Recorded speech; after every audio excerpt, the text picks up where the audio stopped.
right, let's take a look at the cards like we do all the time. I'm just going to give them a quick shuffle. And I'm going to surround myself, that's a card for us, with the white light of the Holy Spirit. And I always do this before I start a reading. And I do this because I want the highest vibrational stuff to come through in this reading. And I want to feel safer and protected. And I was always taught by all the other people I've listened to and been mentored by to surround yourself with that white light, just to make yourself feel better, feel cozier, and more protected. And the card that popped right out is the broken heart card. So somebody here watching, and actually I'll say this, who hasn't had a broken heart? Hello, myself included.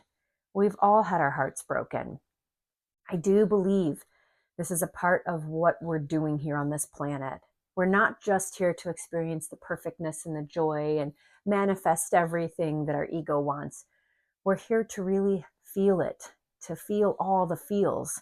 And the pain of a broken heart is a really, really hard one to get through. But somehow we always do get through it. And if you're going through a broken heart breakup right now, or somebody you've loved has passed on to the other side, I want you to know that there is help and guidance for you. So let's take a look at one of the other cards. This is the indecision card. Wow. So this, to me, feels like this pertains to a relationship and not somebody who's passed on for that broken heart feeling. But it's telling us that there's an indecision here, that maybe there was an indecision, or you were at a crossroads. You can see the picture here.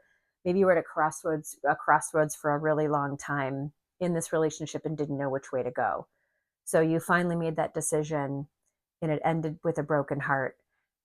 And I understand that, and I know that feeling all too well. Appreciation.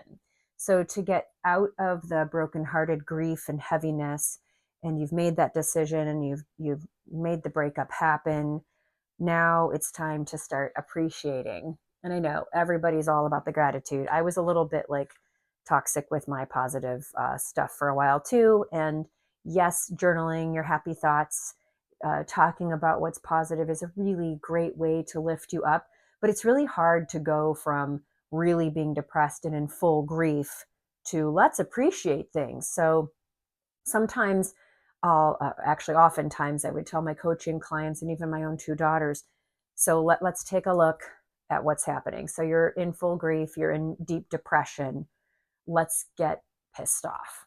When you get angry, it immediately brings you to a different energy, because you can't go right from being angry and in full grief to appreciating all the flowers around you.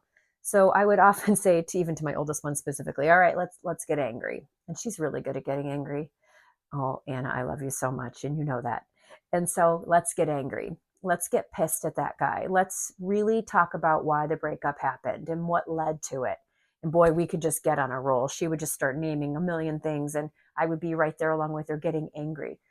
So when you get angry, it gives you a little bit of control and power, and it gets you out of that deep, heavy grief that you feel from that broken heart.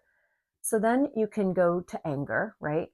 And you can work from anger to forgiveness. And it's an interesting journey, right? So you're going to be angry, and then you're going to realize, well, wait a minute, he was a human too.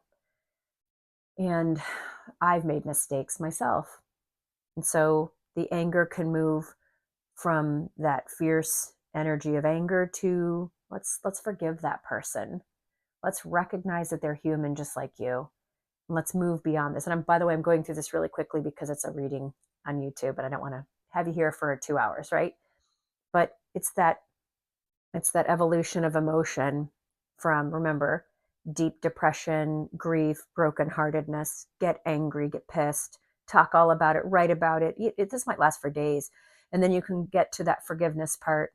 And after that forgiveness, that starts to soften your heart, and you can really start to feel that appreciation.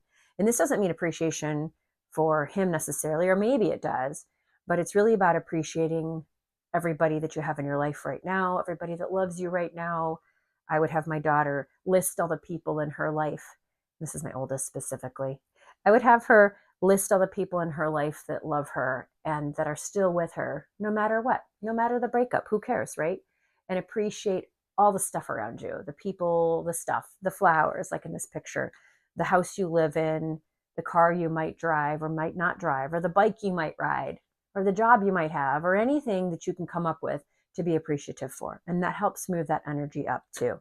And by the way, when you're going through a breakup, the energy doesn't just stay great and forgiveness and I'm wonderful all the time. You're going to dip back down to depression, and then you're going to work your way through those emotions. It is the cycle of grief. I don't believe it goes through, in a steady line. It's just, they describe it as a wave, and I believe that's the same way with a breakup. The next card that's popping out is financial constraints. And I would say that most people who go through a breakup do definitely feel like the cupboard's empty right in the beginning.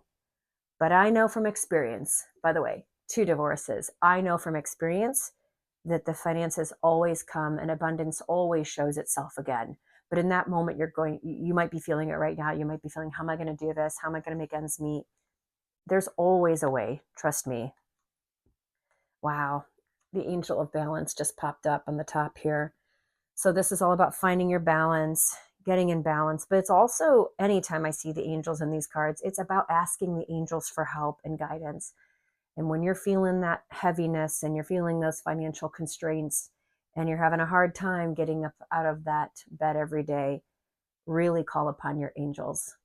Just talk to them and ask them for help. They can't help you unless you ask. That's what we're here. Part of the reason we're doing this work on this earth is to grow and learn. And we come here with this free will. We have all these choices to make, and we think we're just going to skate through it. And we get here and it's really hard. And then I just tell people and remind people to ask for help, and the angels are here for you. The last card I'm going to pull this morning is hostilities. Holy moly. So there might still be some hostilities left. And like I talked about earlier with that wave, yeah, there's going to be hostilities. You're still going to feel angry at times. And this person, if it's a he might be feeling hostile toward you. I would say that's pretty normal and natural. And I would say that you're going to work through that hostility, and so is that other person. And really, it's about being concerned with your own emotions. You cannot control that person. Can we ever? Never. And if you're feeling hostile energy coming from that person, I have a quick way to resolve that cord, that you still have that energetic cord. And I read about this somewhere. It's beautiful. You light 2 white candles.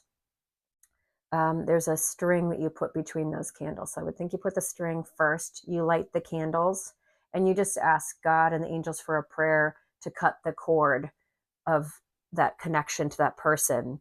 And you simply light those candles and you literally cut the string or the cord between the 2 candles.